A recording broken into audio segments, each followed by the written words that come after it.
5. The best way to start a new habit. Great Britain began working with 248 people to build better exercise habits over the course of 2 weeks. The subjects were divided into 3 groups. The first group was the control group. They were simply asked to track how often they exercised. The second group was the motivation group. They were asked not only to track their workouts but also to read some material on the benefits of exercise.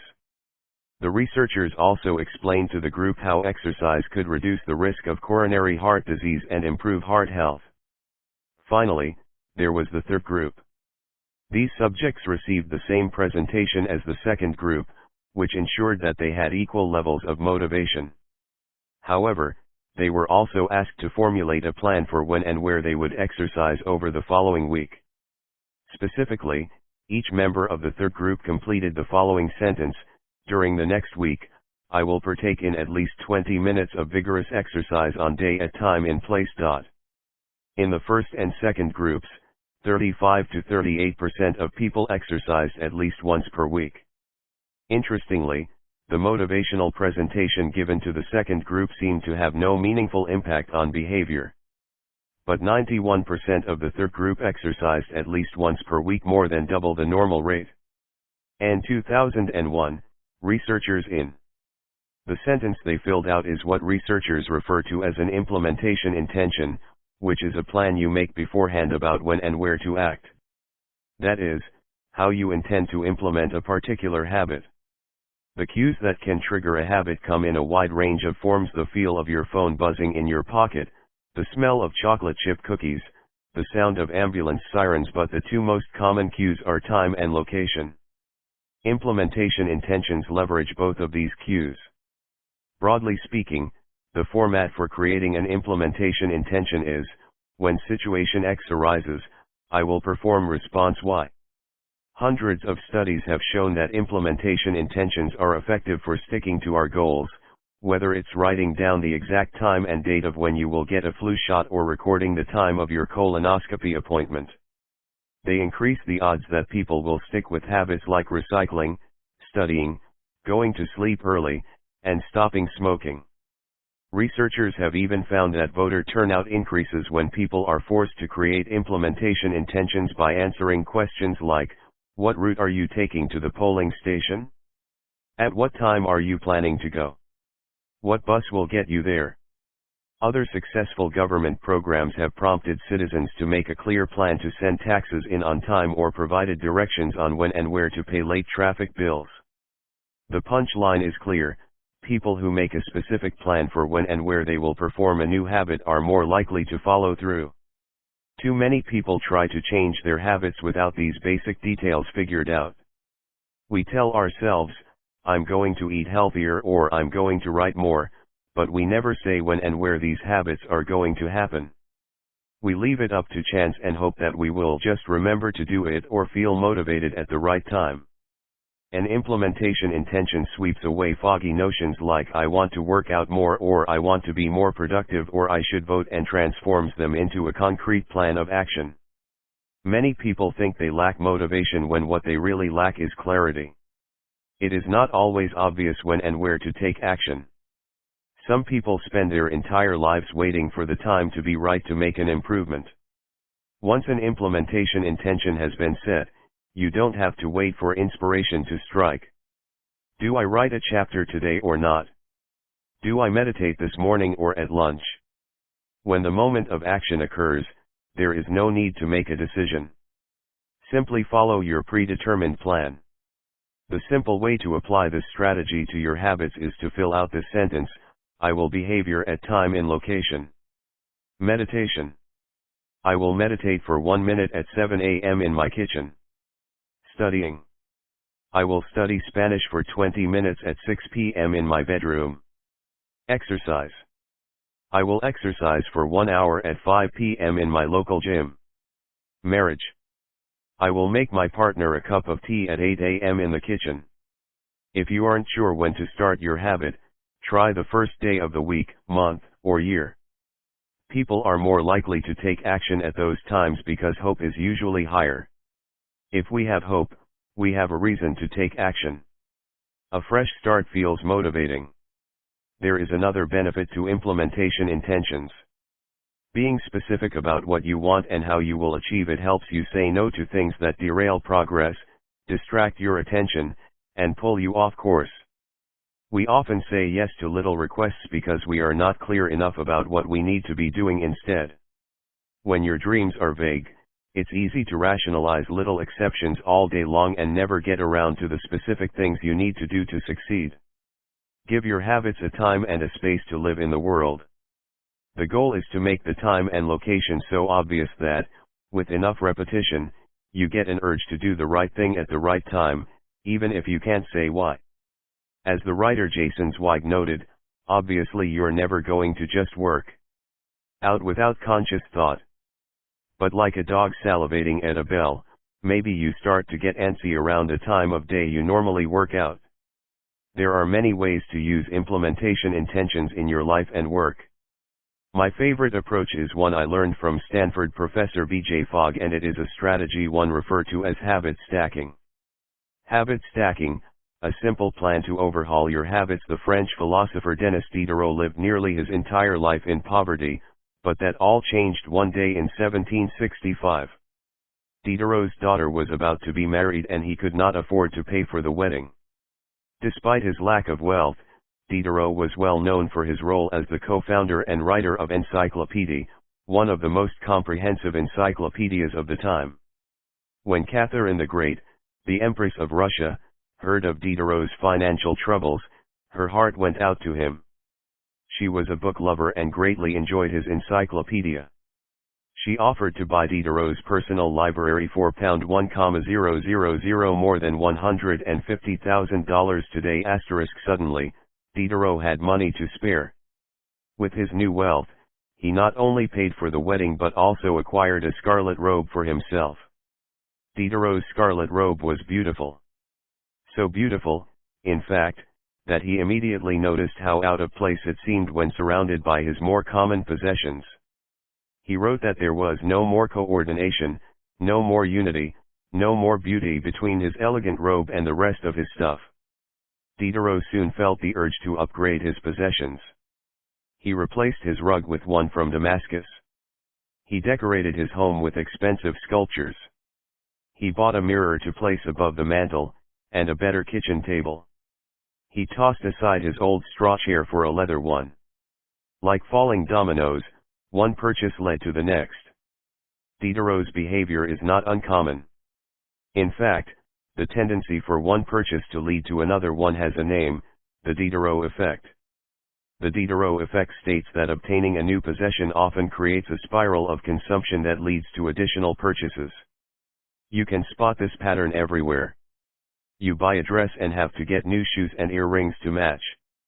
You buy a couch and suddenly question the layout of your entire living room. You buy a toy for your child and soon find yourself purchasing all of the accessories that go with it. It's a chain reaction of purchases. Many human behaviors follow this cycle. You often decide what to do next based on what you have just finished doing. Going to the bathroom leads to washing and drying your hands, which reminds you that you need to put the dirty towels in the laundry, so you add laundry detergent to the shopping list, and so on. No behavior happens in isolation. Each action becomes a cue that triggers the next behavior. Why is this important? When it comes to building new habits, you can use the connectedness of behavior to your advantage. One of the best ways to build a new habit is to identify a current habit you already do each day and then stack your new behavior on top. This is called habit stacking. Habit stacking is a special form of an implementation intention. Rather than pairing your new habit with a particular time and location, you pair it with a current habit. This method, which was created by B.J. Fogg as part of his Tiny Habits program, can be used to design an obvious cue for nearly any habit. The habit stacking formula is, after current habit, I will new habit. For example, meditation. After I pour my cup of coffee each morning, I will meditate for 1 minute. Exercise. After I take off my work shoes, I will immediately change into my workout clothes. Gratitude. After I sit down to dinner, I will say one thing I'm grateful for that happened today. Marriage. After I get into bed at night, I will give my partner a kiss. Safety. After I put on my running shoes, I will text a friend or family member where I am running and how long it will take. The key is to tie your desired behavior into something you already do each day. Once you have mastered this basic structure, you can begin to create larger stacks by chaining small habits together. This allows you to take advantage of the natural momentum that comes from one behavior leading into the next, a positive version of the Diderot effect. Habit stacking. Figure 7. Habit stacking increases the likelihood that you'll stick with a habit by stacking your new behavior on top of an old one. This process can be repeated to chain numerous habits together, each one acting as the cue for the next. Your morning routine habit stack might look like this. 1. After I pour my morning cup of coffee, I will meditate for 60 seconds. 2. After I meditate for 60 seconds, I will write my to-do list for the day. 3. After I write my to-do list for the day, I will immediately begin my first task. Or, consider this habit stack in the evening. 1. After I finish eating dinner, I will put my plate directly into the dishwasher. 2. After I put my dishes away, I will immediately wipe down the counter. 3. After I wipe down the counter, I will set out my coffee mug for tomorrow morning. You can also insert new behaviors into the middle of your current routines. For example, you may already have a morning routine that looks like this: wake up, make my bed, take a shower. Let's say you want to develop the habit of reading more each night. You can expand your habit stack and try something like: wake up, make my bed, place a book on my pillow, take a shower.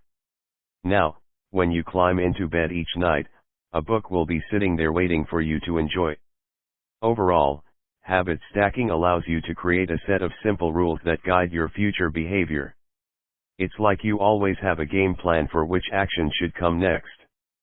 Once you get comfortable with this approach, you can develop general habit stacks to guide you whenever the situation is appropriate. Exercise. When I see a set of stairs, I will take them instead of using the elevator. Social skills. When I walk into a party, I will introduce myself to someone I don't know yet. Finances. When I want to buy something over $100, I will wait 24 hours before purchasing. Healthy eating. When I serve myself a meal, I will always put veggies on my plate first. Minimalism. When I buy a new item, I will give something away. One in, one out. Mood. When the phone rings, I will take one deep breath and smile before answering. Forgetfulness. When I leave a public place, I will check the table and chairs to make sure I don't leave anything behind. No matter how you use this strategy, the secret to creating a successful habit stack is selecting the right cue to kick things off. Unlike an implementation intention, which specifically states the time and location for a given behavior, habit stacking implicitly has the time and location built into it. When and where you choose to insert a habit into your daily routine can make a big difference. If you're trying to add meditation into your morning routine but mornings are chaotic and your kids keep running into the room, then that may be the wrong place and time. Consider when you are most likely to be successful. Don't ask yourself to do a habit when you're likely to be occupied with something else. Your cue should also have the same frequency as your desired habit. If you want to do a habit every day, but you stack it on top of a habit that only happens on Mondays, that's not a good choice. One way to find the right trigger for your habit stack is by brainstorming a list of your current habits. You can use your habits scorecard from the last chapter as a starting point. Alternatively, you can create a list with 2 columns. In the first column, write down the habits you do each day without fail. For example, get out of bed, take a shower, brush your teeth, get dressed, brew a cup of coffee, eat breakfast, take the kids to school, start the workday, eat lunch, end the workday, change out of work clothes, sit down for dinner, turn off the lights. Get into bed. Your list can be much longer, but you get the idea. In the second column, write down all of the things that happen to you each day without fail. For example, the sun rises. You get a text message. The song you are listening to ends. The sun sets. Armed with these two lists, you can begin searching for the best place to layer your new habit into your lifestyle. Habit stacking works best when the cue is highly specific and immediately actionable. Many people select cues that are too vague. I made this mistake myself. When I wanted to start a push-up habit, my habit stack was when I take a break for lunch, I will do 10 push-ups. At first glance, this sounded reasonable. But soon, I realized the trigger was unclear. Would I do my push-ups before I ate lunch? After I ate lunch? Where would I do them? After a few inconsistent days, I changed my habit stack to, when I close my laptop for lunch, I will do 10 push-ups next to my desk. Ambiguity gone. Habits like read more or eat better are worthy causes, but these goals do not provide instruction on how and when to act. Be specific and clear. After I close the door. After I brush my teeth. After I sit down at the table. The specificity is important. The more tightly bound your new habit is to a specific cue, the better the odds are that you will notice when the time comes to act. The first law of behavior change is to make it obvious. Strategies like implementation intentions and habit stacking are among the most practical ways to create obvious cues for your habits and design a clear plan for when and where to take action. Chapter Summary. The first law of behavior change is make it obvious. The two most common cues are time and location. Creating an implementation intention is a strategy you can use to pair a new habit with a specific time and location. The implementation intention formula is, I will behavior at time and location. Habit stacking is a strategy you can use to pair a new habit with a current habit. The habit stacking formula is, after current habit, I will new habit.